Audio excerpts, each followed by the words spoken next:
दोपहर में आप लोगों का इंतज़ार हम लोगों ने किया, परंतु हमें लगा कि बहुत थक जाने के कारण, शोभा यात्रा के थक जाने के कारण आप लोग नहीं आ पाए। अभी आप लोगों की उपस्थिति है, हमें आदेश हुआ है कुछ काल तक बोल कर आपकी सेवा करो। तो मैं आज गुरु महाराज की जयंती है 138वीं, और जो उसको मनाने के लिए कर हुई नंदो गुरु कृपा सिंधु नरे रूप हरि महामोहतम कुंज जासु वचन रवि करे। अव्यक्त रूप में सर्वत्र विराजमान विकास सदगुरु महर्षि ने ब्रह्माजी महाराज की उधर पाठ कर्मों में कोटि शरणमन व्यक्त रूप में पंचायत महात्मागण आदरणीय सत्संग महाभावों माताओं का हमने शाम की सभा में अपराह्नकालीन सत्र में गुरु महाराज की जीवनी पर प्रकाश डाला था। आप सभी नहीं आ पाए, तो अभी के सत्र में गुरु महाराज की जो सबसे बड़ी उपलब्धि है उनका मानव जप, मानव ध्यान, दृष्टि योग और सूरज योग, इस पर मैं कुछ प्रकाश डालूंगा। ये मानव जप और मानव ध्यान ये देवी साहब के समय में सुनने में आया था नहीं। गुरु महाराज ने अपने से इसको जोड़ा और देवी साहब ने उसको उनको इस मानव जप और मानव ध्यान को ध्यान में जोड़ने के लिए प्रदान करना। तो गुरु महाराज के गुरु जिसको आदेशित कर चुके हैं उस पर कोई प्रश्न नहीं उठाया। कोई दूसरे संप्रदाय में भी आप जाकर देखेंगे किसी के यहाँ माला देते हैं और जब करते हैं। जैसे कोई राम भगवान के शिष्य है तो माला ले लेके राम राम राम राम राम राम राम राम राम राम कोई कृष्ण संप्रदाय के भक्त हैं तो कृष्ण कृष्ण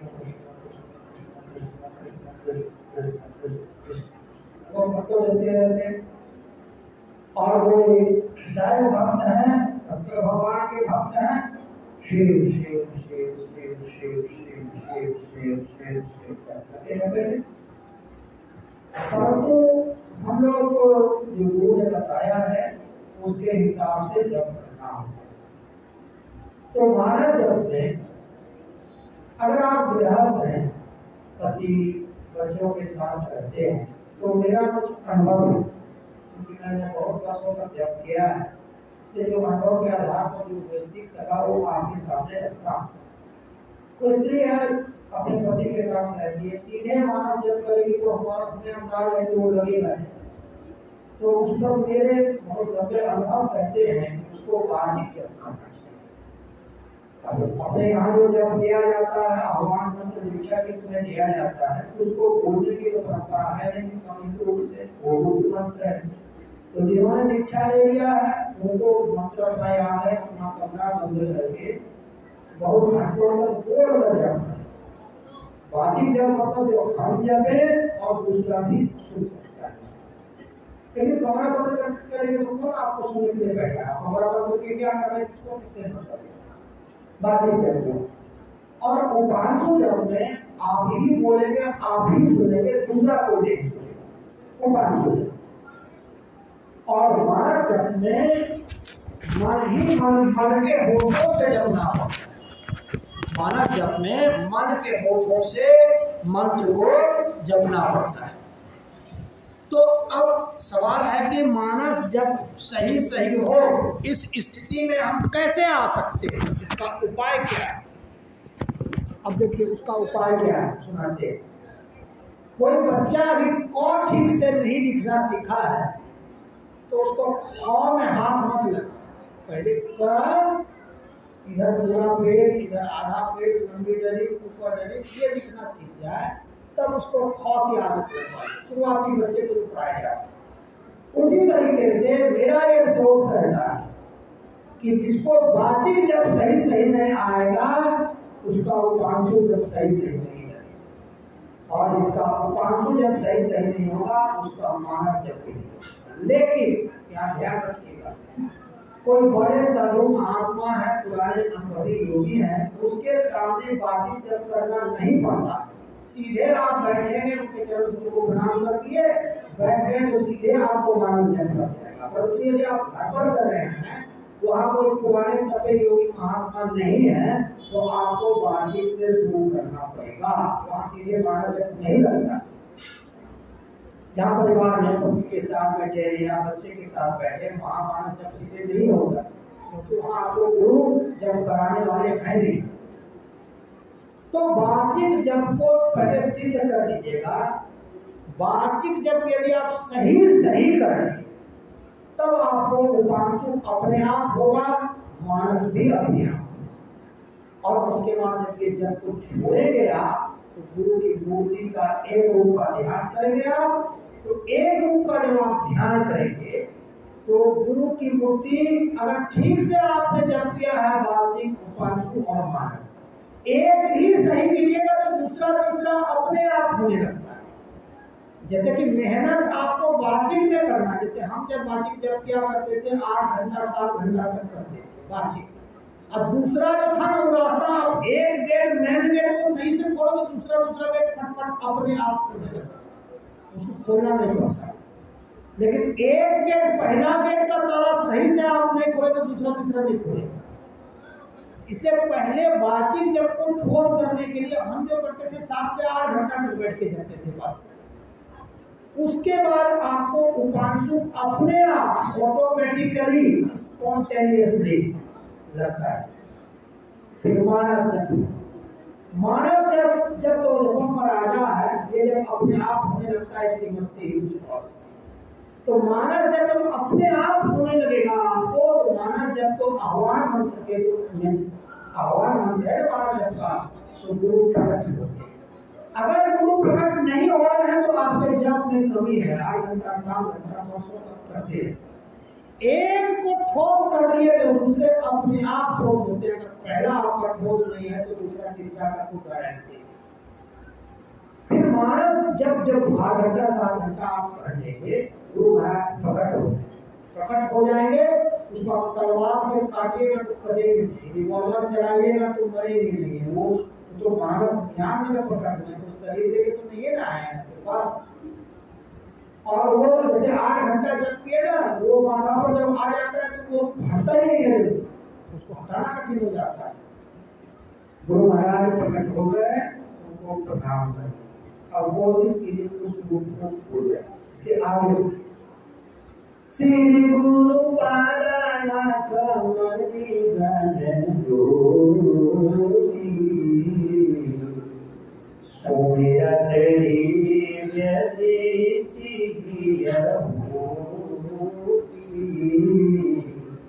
मानस ध्यान में जो गुरु महाराज के पांव के नभ में मणियों की ज्योति है, उसका जब दर्शन आप करेंगे, उसका सुमिरन करने से दिव्य दृष्टि प्राप्त करने की क्षमता वहीं पर मिलती है। उसके पहले आपको दृष्टि की धार जोड़ने की शक्ति होगी ही नहीं, जब तक गुरु के पदनख में मणियों की ज्योति का दर्शन आपको नहीं होगा।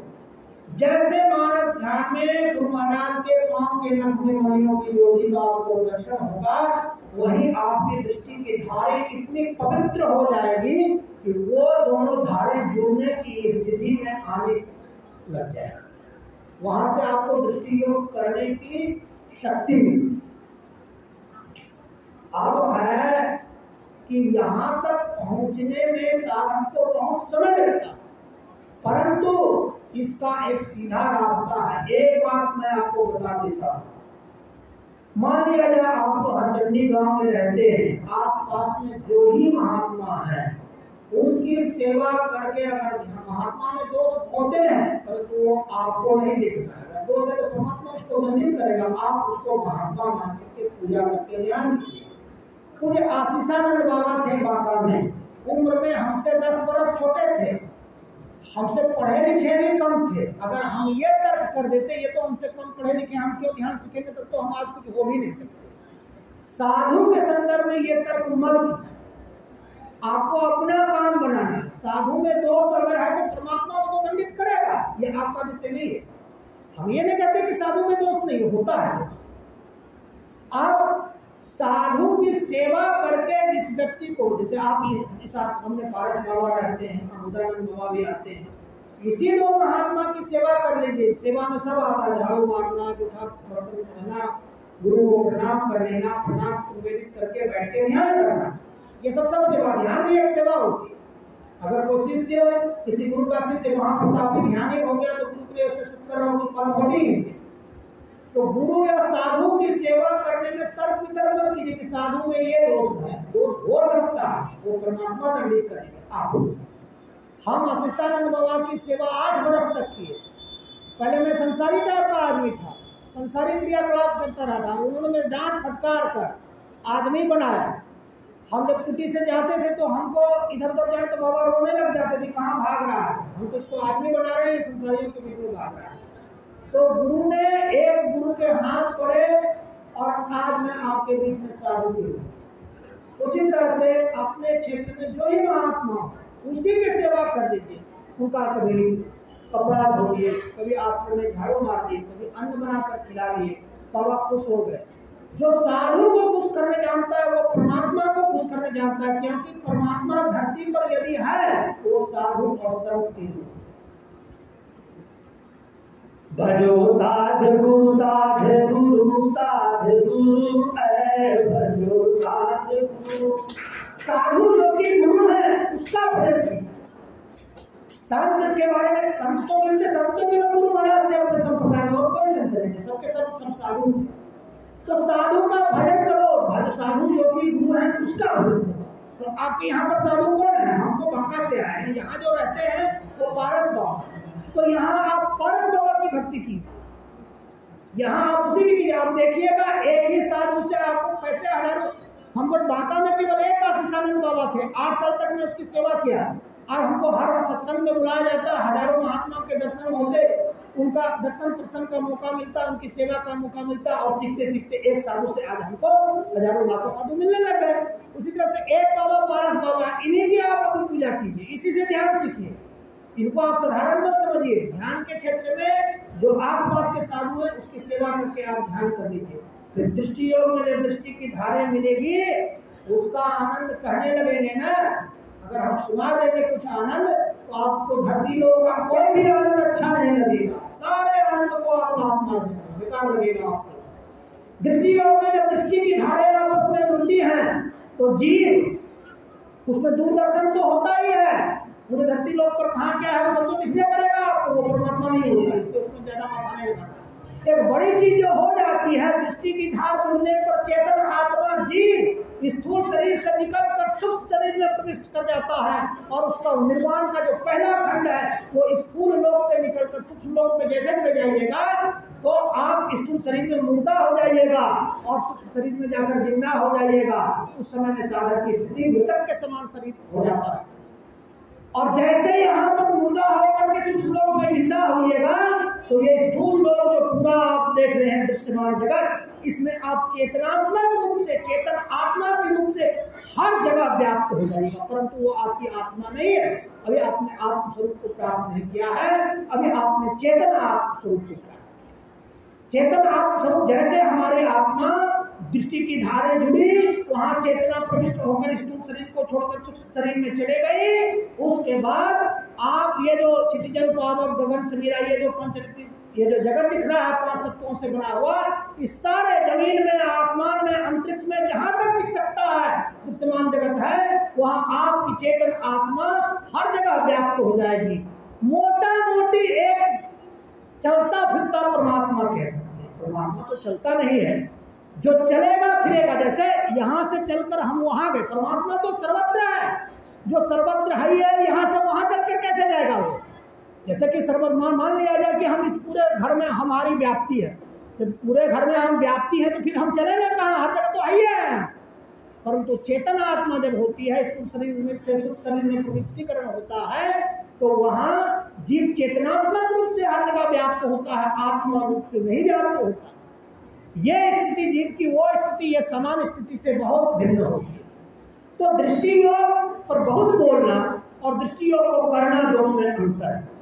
इसलिए आप लोगों से मैं करवत प्रार्थना करता हूं कि अगर ये बुद्धि परमात्मा आपको दे दे, जो साधु आपके गांव में है उसके बुरे पक्ष को नहीं देखना है, उसी को परमात्मा मान करके 10 साल पूजा कर लीजिए, उसकी भक्ति कर लीजिए, देखिएगा क्या से क्या बन जाइएगा। तो 10 साल के बाद आपको पता चलेगा। हमने देखा है प्रयोग कर। हमको बांका में ध्यान सिखाने वाले एक साधु और कोई दूसरा नहीं, विकल्प नहीं था। भगवान की दया से हमको बुद्धि दिया भगवान ने कि चलो जो ही बाबा है इसी से सीख लो, अब हमको बड़ा मिलेगा उसके लिए छोटे बाबा ऐसे कुछ नहीं करना। खूब झाड़ू मारे उनकी कुटिया में, खूब बर्तन धोए, पांव दावे, खूब सेवा किए। 8 साल में उन्होंने मुझे आदमी बना दिया। उसी तरीके से आपके पास भी अभी एक महापुरुष है, त्यागी महात्मा है, उनकी सेवा करके आप प्रारंभिक ध्यान की शिक्षा ग्रहण कीजिए। फिर परमात्मा आपको बड़े बड़े योगियों के दर्शन देंगे और क्रमशः आपको दृष्टि योग और सुरक्षण योग में सफलता मिलेगी। सफलता मिलने के बाद आप प्रभु परमात्मा को प्राप्त करके जीवन जो जिस काम के लिए आपको मिला था वो काम आप करने में सक्षम हो जाएंगे। 9 बजे तक हम लोग को आरती कर देनी थी, तो अब 9 बजने ही वाला है। अब हम लोग आरती स्वर स्वर मिलाकर कीजिए। पदावली दीजिए। पदावली कहाँ है? पदावली है क्या? क्या बोल रहे हैं?